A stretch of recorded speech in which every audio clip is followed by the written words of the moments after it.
Hey team doing the most. Welcome back to my YouTube channel. You already know what to do. Subscribe.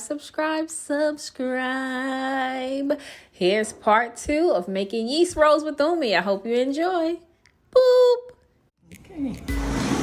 Okay, so the first step, we kneaded the dough. This is the second time. We're gonna oil the pan and then start the process of making our balls, basically. Just gonna pour a little bit of oil. This is vegetable oil. Okay, now y'all know this is my first YouTube video. Settle down. The angles is gonna get a little bit better. Sorry about that. I'm getting my angles right. No, but you gotta do the whole pan, so that was enough. And now we're gonna start kneading the bread. You're gonna do it. You're gonna do it. Okay. The balls. So how big should the pieces be? Depending on who's making them. When I Average? No, you can make them more, you can make them big. Okay. If you got one batch and you want to feed a lot of people, then you make little bread. Small. And if they're little people, make little. So you just knead it down. And then Pour a little bit of flour in the side of the pan.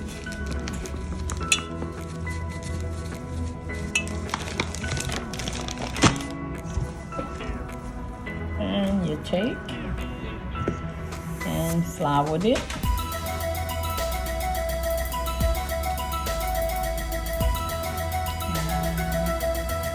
Make a nice little pretty ball. voila. Who taught you this recipe? Oh my goodness. I can already tell by that face. She getting way too excited. Simmer down, sis. Simmer down. She been waiting a lifetime to tell this story to y'all. When I was pregnant with your older sister, Nafisa. yes, after years of trying to have a baby, the sisters gave me a shower, baby shower. And this one sister came with this cafeteria sized pan of rolls. And I said, oh my goodness, I'll pay you if you make me a batch. And she said, no, I'll tell you what to get. And you tell me when you want me to come to your house, and I'll show you how to make them. The best gift that I could have gotten.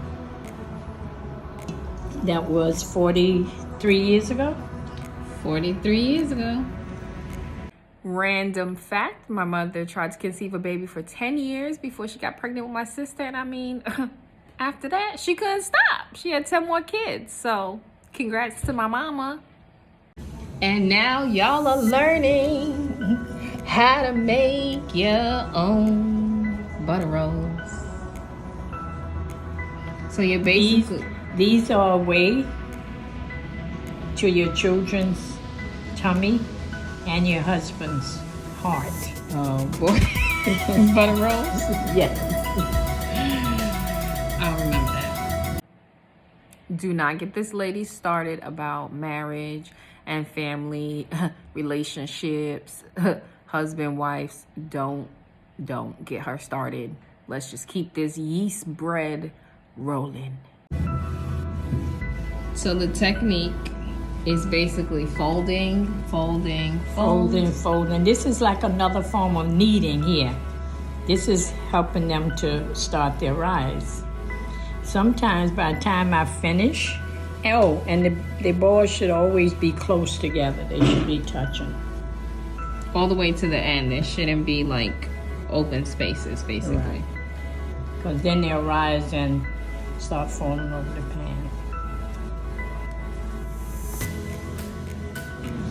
So usually when I do them, I make about, I want to say like between 16 and 20, depending on how big I make them. You make yours big. I make about 24. The other day I made, I would almost reach 30 because I got all those little ones. Oh, okay. All my grannies, so. And none of them want one anymore. They want two three. and three. Right. So this is gonna rise. So, well, you'll show us. That's what we have the paper towel here for. Very important. We'll get to that step. And I find it to be therapeutic. Yeah, doing this is very relaxing.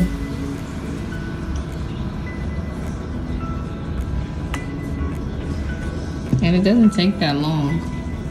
No.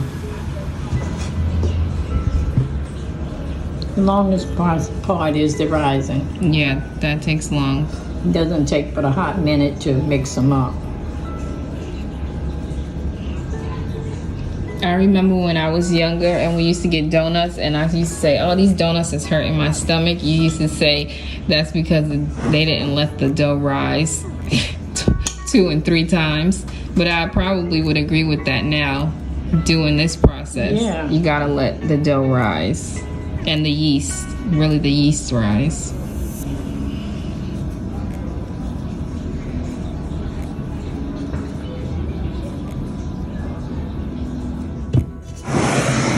So how many do we have?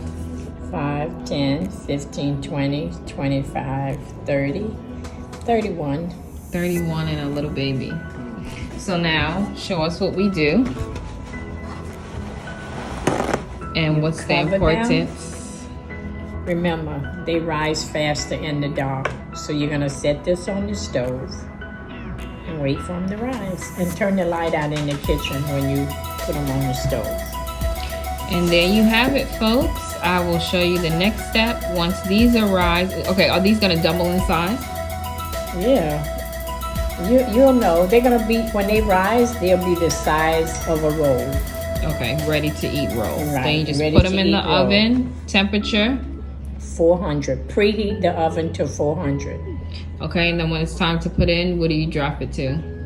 You leave it at... No, you cook them at 400. If it seems like they might be cooking a little fast, just lower the temperature a little bit. Okay. After they brown, because you want them to bust open. Okay.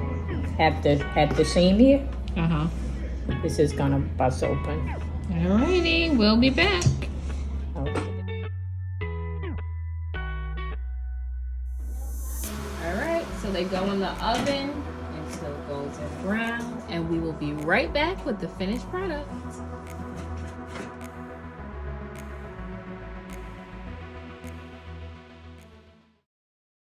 As always, thanks for watching. And when given the option to be regular or do the most, y'all already know the deal. Y'all better do the most.